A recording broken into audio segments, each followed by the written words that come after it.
Good morning friends. આપણે last લેક્ચરમાં do as directed માટેનો જે ટૉપિક હતો ચેન્જ ધ વોઇસ, એ ટૉપિકની ચર્ચા કરી રહ્યા છીએ. આજે છેલ્લો લેક્ચર, જેમાં આપણે ઇન્ફિનિટિવ, ઇમ્પરેટિવ સેન્ટેન્સનું પેસિવ અને એ ઉપરાંત આપણે આજે રિવિઝનના રૂપે મિક્સ સેન્ટેન્સ લઈશું. તો પહેલાં આપણે ઇન્ફિનિટિવને ગુજરાતીમાં સામાન્ય કૃદંત કહેવાય છે. હેતુ દર્શાવવા માટે સામાન્ય કૃદંત વપરાય છે. તો એનું પેસિવ કઈ રીતે થાય? તો પહેલાં એનું એક્ટિવ રચના જોઈએ. તો વાક્યની શરૂઆતમાં કર્તા, પછી ક્રિયાપદ, પછી ટુ વત્તા મૂળ ક્રિયાપદ અને પછી કર્મ. મિત્રો, આ સ્ટ્રક્ચરની અંદર પેસિવમાં કર્તા પોતાના સ્થાને જ રહે છે, ક્રિયાપદ પોતાના સ્થાને જ રહે છે, પણ અહીં કર્મ આવે છે અને કર્મ પછી ટુ પ્લસ બી પ્લસ ભૂતકૃદંત. કર્તા ક્રિયાપદનું સ્થાન બદલાતું નથી, પણ કર્મ એ પેસિવ ક્રિયાપદની આગળ મૂકવામાં આવે છે. જેમ કે આપણે ઉદાહરણ લઈએ, Kavya has to do a lot of work. તો કાવ્યા કરતા છે, હેઝ ક્રિયાપદ છે અને ટુ ડુ ઇન્ફિનિટિવ છે, એ લોટ ઓફ વર્ક કર્મ છે. તો a lot of work has to be done by Kavya. એ જ રીતે બીજું વાક્ય જોઈએ, Nidhi wants to buy a new dress.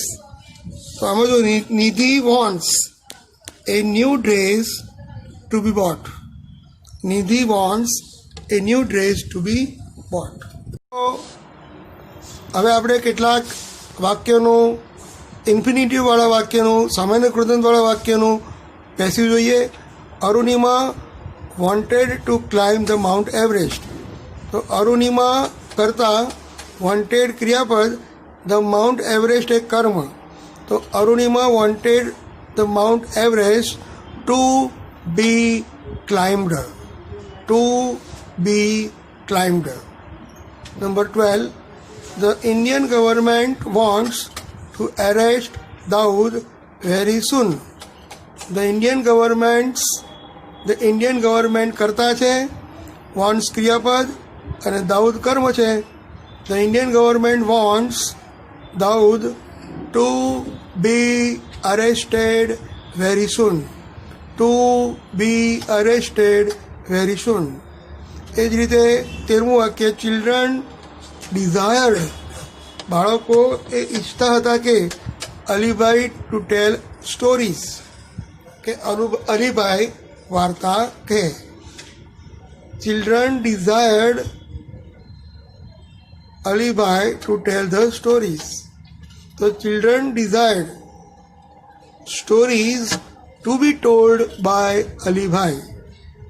Children desired story to be told by Alibhai. Bobby likes to write letters. Bobby likes letters to be written. Bobby likes letters to be written. Ajay wants Akshay to do this stunt. Ajay wants this stunt to be done by Akshay. Ajay wants this stunt to be done by Akshay. મિત્રો, આ રચનામાં આપણે હજુ પાંચેક વાક્ય લઈશું. તો mister Modi wanted Amit Shah to win 325 seats in UP election. Mister Modi કરતા છે, વોન્ટેડ ક્રિયાપદ છે, અમિત શાહ એ કર્મ છે. તો અહીંયા mister Modi wanted Amit Shah to be won 325 seats in UP election. Everybody wants to earn much money. Everybody wants money to be earned much. Everybody wants money to be earned. Everybody wants to be earn much money, અથવા તો much money પહેલાં મૂકી દઈએ. Everybody wants much money to be earned. Manav likes to take tea early in the morning. Manav likes tea to be taken early in the morning. Manav likes tea to be taken early in the morning. Manvi wants Dhananjay to buy new dress. Manvi wants new dress to be bought by Dhananjay. Manvi wants new dress to be bought by Dhananjay. Soumya has to finish this work before evening. Soumya has this work to be finished before evening. તો હવે આ ટોપિકમાં આપણે જોયું કે ઇન્ફિનિટિવનું passive કઈ રીતે થાય. હવે આપણે 11મો મુદ્દો ઇમ્પરેટિવ સેન્ટેન્સનું પેસિવ જોઈએ છીએ. તો ઇમ્પરેટિવ સેન્ટેન્સ એટલે કે આજ્ઞાર્થ વાક્યનું પેસિવમાં રૂપાંતર. મિત્રો, આજ્ઞાર્થ વાક્યનું પેસિવ અને ઇન્ટરોગેટિવથી બિલકુલ અલગ રીતે હોય છે. અહીં આજ્ઞામાં વિનંતી, હુકમ, સલાહ, સૂચન, ચેતવણી વગેરે સૂચવવામાં આવે છે. આજ્ઞાર્થ વાક્યનું પેસિવમાં રૂપાંતર કરતાં તેની આગળના ભાવ પ્રમાણે નીચે મુજબ શબ્દો મુકાય છે. જેમ કે વિનંતીનો ભાવ હોય તો યુ આર રિક્વેસ્ટેડ, હુકમનો ભાવ હોય તો યુ આર ઓર્ડર્ડ, સલાહનો ભાવ હોય તો યુ આર એડવાઇઝડ, સૂચનાનો ભાવ હોય તો યુ આર સજેસ્ટેડ, ચેતવણીનો ભાવ હોય તો યુ આર વોર્ન્ડ. અને ત્યારબાદ ટુ મુકાય છે અને ટુ પછી આપેલું વાક્યને જોડી દેવાય છે. Please help me. આપણને ખબર છે કે એક્ટિવ વોઇસમાં આજ્ઞાર્થ વાક્યમાં કરતા હોતો નથી. તો અહીંયા પ્લીઝ આવ્યું એટલે you are requested to help me. Take medicine regularly.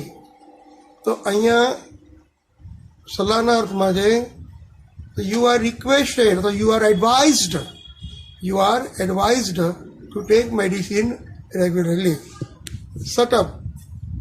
You are ordered to shut up. You are ordered to shut up. હવે એક્સરસાઇઝ નંબર 20 જોઈએ. એમાં માર્ચ એટલે કૂચ કરો. You are ordered to march. Please don't talk. You are warned not to talk. You are warned not to talk. Students, you are instructed to open your books. Students, you are instructed to open your books. Show me your license quick. So you are ordered to show me your license quick. Behave carefully or I shall punish you. You are instructed to behave carefully or I shall punish you. તો મિત્રો, તમે જોયું કે આ રીતે આજ્ઞાર્થ વાક્યમાં જેવો ભાવ હોય, જેવી ફિલિંગ હોય એ પ્રમાણે you are requested, you are advised, you are suggested, you are warned, you are ordered એ શબ્દ દ્વારા પેસિવ બનાવાય છે. મિત્રો, હવે આપણે આ ટોપિકનો બધા જ ટેન્સ કવર થઈ ગયા. તો મિક્સ વાક્ય લઈશું અને મિક્સ વાક્ય દ્વારા આપણે પ્રેક્ટિસ કરીશું. જેમ કે પહેલું વાક્ય છે, mister Shah has recently presented A research paper. મિત્રો, સૌથી પહેલાં તો તમે જુઓ ક્રિયાપદ હેઝ પ્રેઝન્ટેડ. તો વાક્ય પૂર્ણ વર્તમાનકાળનું છે. હવે મારે કહેવાની જરૂર ખરી કે મિસ્ટર શાહ કરતા છે, રિસર્ચ પેપર કર્મ છે. તો હવે આપણે સમજી લેવું જોઈએ કે research paper has recently been presented by mister Shah. A research paper has recently been represented by Mr. Shah. હવે જુઓ બીજું વાક્ય, having von the election Vijay Rupani went to his village. મિત્રો અહીં તમે જોઈ શકો છો કે વાક્યનો કાળ પહેલાં પકડવાનો કે કયા કાળનું વાક્ય છે, તો પરફેક્ટ પાર્ટિસિપલ. એટલે પરફેક્ટ પાર્ટિસિપલમાં આપણને ખબર છે કે ઇલેક્શન કર્મ છે, તો election having been won, the election having been won comma Vijay Rupani went to his village. Listen, someone is calling you. Listen, અહીંયા સમવન કરતા છે, ઇઝ કોલિંગ ક્રિયાપદ છે અને યુ કર્મ છે. મિત્રો ચાલુ વર્તમાનકાળનું વાક્ય છે, તો listen, you are being called અથવા you are being called by someone. When the chief guest came, we were reading the script. જો આ વાક્યમાં વેર રીડિંગ એ મુખ્ય ક્રિયાપદ છે, એટલે વાક્ય ચાલુ ભૂતકાળ છે. એટલે જે પ્રથમ વાક્ય છે એને એમને રાખશું, when the chief guest came, the script was being read by us. The script was being read by us. Number 5, Sanjana doesn't eat ice cream. મિત્રો સંજના એ કરતા છે, ડઝ નોટ eat ક્રિયાપદ છે, આઈસ્ક્રીમ કર્મ છે. તો ice cream is not eaten by Sanjana. Ice cream is not eaten by Sanjana. Why did the inspector call Mr. Patel? તો તમે જોઈ શકો છો કે વાક્યમાં ડીડ છે અને વાક્ય સાદા ભૂતકાળનું છે. તો why was Mr. Patel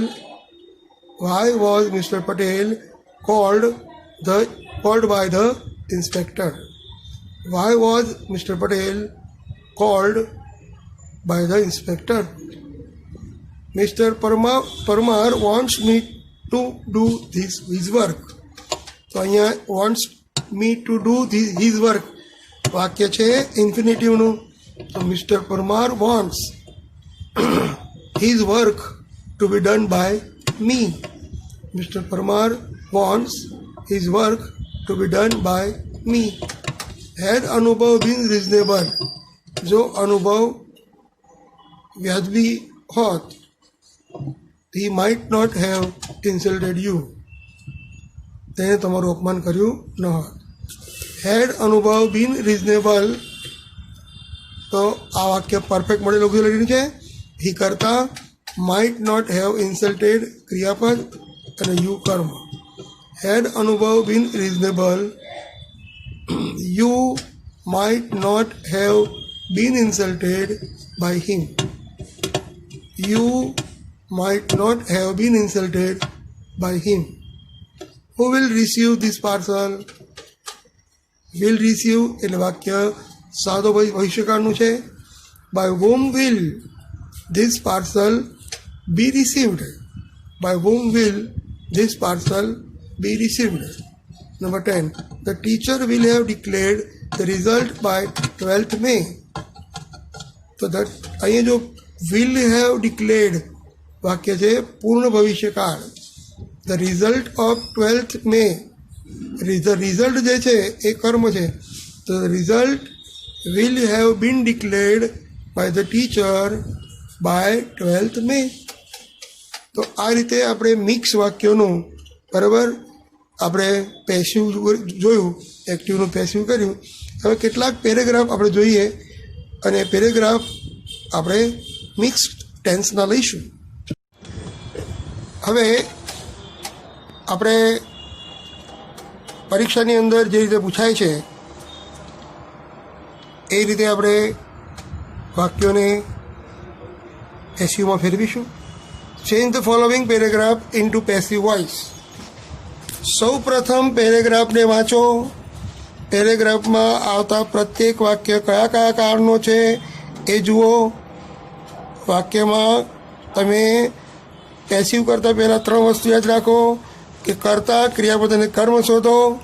કર્તાને સ્થાને કર્મ અને કર્મને સ્થાને કર્તા, બાય વત્તા કર્તા મૂકો અને જે તે કાળનું ક્રિયાપદનું પેસિવ રૂપ મૂકો. પહેલું વાક્ય જોઈએ, વોટ આર યુ રાઇટિંગ. તો આ વાક્યમાં ચાલુ વર્તમાન કાળ છે. What is being written by you. You should not spoil the bench. તો you should not spoil the bench. મિત્રો અહીંયા should not spoil. The bench should not be spoiled by you. The bench should not be spoiled by you. You always disobey your teachers. So your teachers always be disobeyed. Your teachers are always disobeyed by you. Your teachers are always disobeyed by you. હવે એ જ રીતે બીજું paragraph જોઈએ. Ashwini Bhatt has written a new novel. So a new novel has been written by Ashwini Bhatt. વાક્ય પૂર્ણ વર્તમાન કાળનું છે. He will publish in the next week. તો અહીંયા will publish એટલે સિમ્પલ ફ્યુચર ટેન્સ છે. It will be published by him. Will you buy it? વાક્ય simple future tense સાદો ભવિષ્યકાળ છે. તો will it be bought by you? Will it be bought by you? મિત્રો આ સાથે આપણો આ ટૉપિક પૂરો થયો. હવે આપણે આની સાથે સાથે બીજો એક ટૉપિક પરીક્ષામાં પૂછાય છે. એમાં ડુ એઝ ડાયરેક્ટેડમાં તમને આપેલા વાક્યને ની અંદર કાળ બદલવાનું પૂછાય છે, ટેન્સ બદલવાનું પૂછાય છે. પહેલી રીત હતી એમાં આપણે વોઇસ બદલવાનું પૂછાય. હવે ટેન્સ બદલવાનું પૂછાય એ આપણે જોઈ લઈએ તો એ ટૉપિકમાં આપણે ખ્યાલ તમને આવશે. મિત્રો આ ટૉપિકમાં ડુ એઝ ડાયરેક્ટેડમાં પાર્ટ 2 મેક નેસેસરી ચેન્જ. તમને આ પ્રશ્નમાં તમારે શું કરવાનું છે તમને સૂચના આપી હોય, પણ સીધી સૂચના ન હોય, એમાં તમને સૂચના પ્રમાણે હોય. જુઓ, Ram worked hard. Start like this. Ram works hard. અહીંયા વર્કડ આપ્યું છે, અહીંયા વર્ક્સ આપ્યું છે. એટલે આપેલો જે વાક્ય છે એ સાદો ભૂતકાળનું છે, એની જગ્યાએ સાદો વર્તમાન કાળમાં ફેરવવાનું છે. તો Ram works hard. Lakshman helps him. They are studious persons. They succeed very much. તો આ રીતે પહેલું વાક્ય સાદા ભૂતકાળનું હતું, બીજું વાક્ય પણ સાદા ભૂતકાળનું હતું. ટૂંકમાં આપેલા ભૂતકાળના વાક્યને વર્તમાન કાળમાં ફેરવવાનું હતું. બીજું જુઓ, the teacher is teaching now. શિક્ષક ભણાવી રહ્યા છે. હવે start like this. The teacher was. એટલે તમને ઇઝની જગ્યાએ અહીંયા વોઝ મૂકવાનું કીધું છે. The teacher was teaching now. અહીં નાવ નહીં આવે પણ ધેન આવશે. The teacher was teaching then. Are all the students interested? તો were all the students interested? Perhaps they were not. The teacher did not teach them well. The teacher did not teach them વેલ. તો આ રીતે તમે do as ડાયરેક્ટેડમાં આ પ્રશ્ન પણ tense બદલવાનો છે. We went to Ahmedabad yesterday. આ પહેલાં વાક્યને અને આ પહેલાં વાક્યને સરખાવીએ તો વી વિલ ગો એટલે કે we shall will go to Ahmedabad tomorrow. there will a fun fair on the municipal market ground. We will have various tasty dishes there. We shall અથવા will enjoy too much. મિત્રો હવે number 4 જોઈએ. કાવ્યા ઓબેઝ her parents. તો કાવ્યા ઓબેડ, અહીંયા ઓબેઝ આપ્યું છે એટલે કે આજ્ઞાનું પાલન કરે છે. વર્તમાનકાળ છે ત્યારે એ ભૂતકાળ છે. Kavya obeyed her parents. she did her work honestly. She did not ignore them. Wasn't she an obedient girl? Wasn't she an obedient girl? Number 5. Gabbar Singh is a cruel villain. તો ગબ્બર સિંહ વોઝ, અહીંયા આપણને is આપ્યું છે, અહીંયા was આપ્યું છે. એનો અર્થ કે આપણે આપેલા પેરેગ્રાફને સાદા ભૂતકાળમાં ફેરવવાનો છે. Gabbar Singh was a cruel villain. He asked for money and grain from the people of Rampur. He had escaped once from jail. He had killed Jai too. તો મિત્રો આ રીતે આ ટોપિક ધોરણ 9, ધોરણ 10, ધોરણ 11, ધોરણ 12 એમાં પૂછાય છે. એટલે આ ટોપિક અહીંયા પૂરો કરીશું. હવે નેક્સ્ટ લેક્ચરમાં દરેક જણ પોતપોતાના ધોરણમાં ભણશે. ધોરણ 9th એ પોતાનું ગ્રામર અને પોતાનું ટેક્સ ભણશે. ધોરણ 10 એ પણ પોતાનો ટેક્સ અને ગ્રામર ભણશે. અને આ રીતે આ જે કોમન લેક્ચર છે એ જ રીતે બીજું એક કોમન ટોપિક જે છે ડાયરેક્ટ ઇનડાયરેક્ટ સ્પીચ, જે આપણે થોડા સમય પછી લઈશું. તો હવે આવતા સેશનથી આપણે દરેક વિષય, જેમ કે 12મા ધોરણની અંદર એકાઉન્ટ, સ્ટેટ, ઇંગ્લિશ, ઇકો, ધોરણ 11માં પણ એ જ રીતે, ધોરણ 9 અને 10માં મેથ્સ, સાયન્સ, ઇંગ્લિશ અને એસએસના પિરિયડો લઈશું. Okay, C you again on the next lecture. Bye bye.